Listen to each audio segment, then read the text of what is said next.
Ben Keating, who is now, as I've said, the State Director for Organizing for America.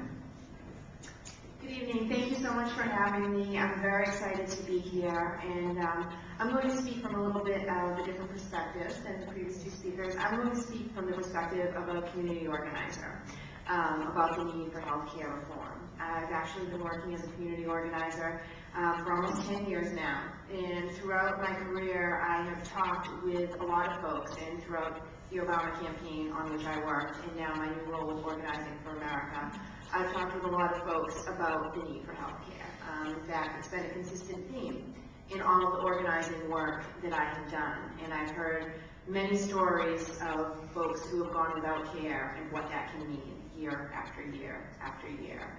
Here in Virginia, thousands of folks have submitted their stories, their individual stories, about their own need for health care to our website. And as we read through them, the stories are heartbreaking. And they put flesh and bone on the statistics that Dr. Joseph put forward. We aren't delivering health care to folks who are insured or uninsured properly in this country right now. And as the Congressman indicated, we may not be able to make that leap to single payer this year, but we can move forward. Too many folks have been waiting for too long for us not to think about how we can work together to move forward on healthcare reform this year. We have a very unique window of opportunity.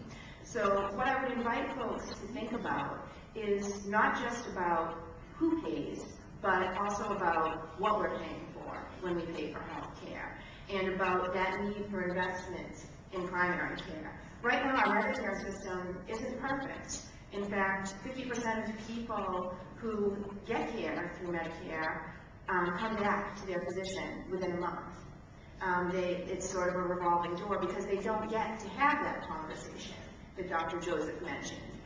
They don't get to get thorough counseling about all of the elements of what they require as an individual, as a full person with health care needs. And we need to encourage that thorough primary care. We need to reward value, not just volume, in our system. President Obama wants to make that investment in primary care. And he also wants to invest in healthcare information technology so that we can be more efficient.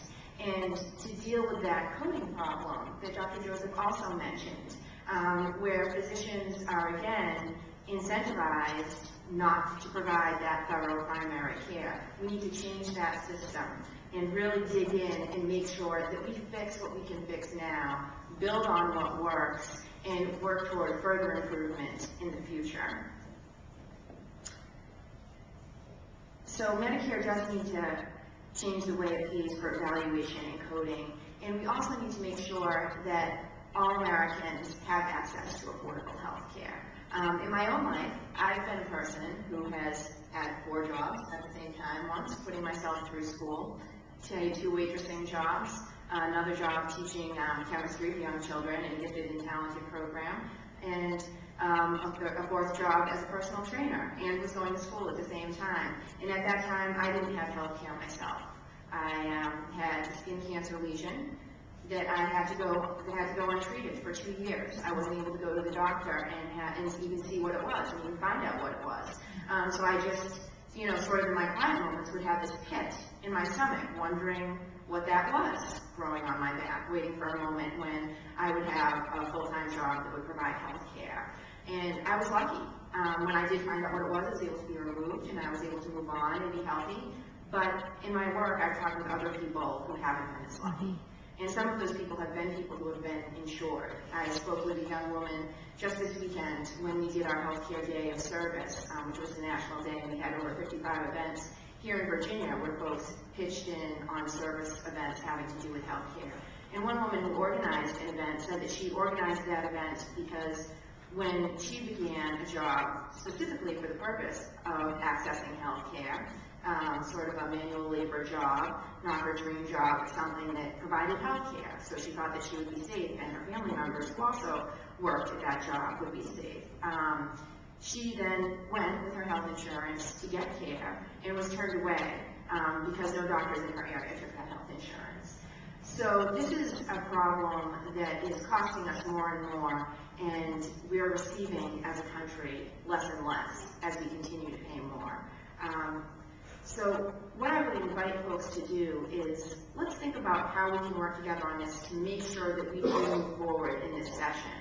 I think that none of us want to be having this same conversation a year from now. None of us want to have other people that we know in our community whose healthcare story we can point to as another additional illustration of why we need care. We want to start hearing some success stories. We want to hear about how we did move forward for the first time in 60 years, how we were able to work together, and that even if we don't agree on everything, we're able to agree on enough that we can start to move forward and push this conversation.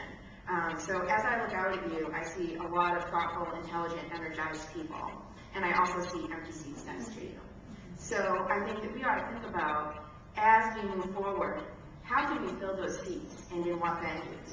Who isn't in this room that could be in this room to work with us? How can we organize folks around the principles of increasing access, maintaining choice, and increasing affordability, and increasing quality, making that primary care happen in this country and in this Commonwealth?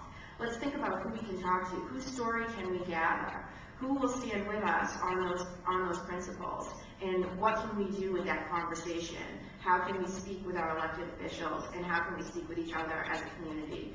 It's my hope to work with a lot of you in the Organizing for America will be a catalyst for that conversation to continue in Virginia. But you also all have personal networks that you can think about as well. And you have family members, and you have co-workers.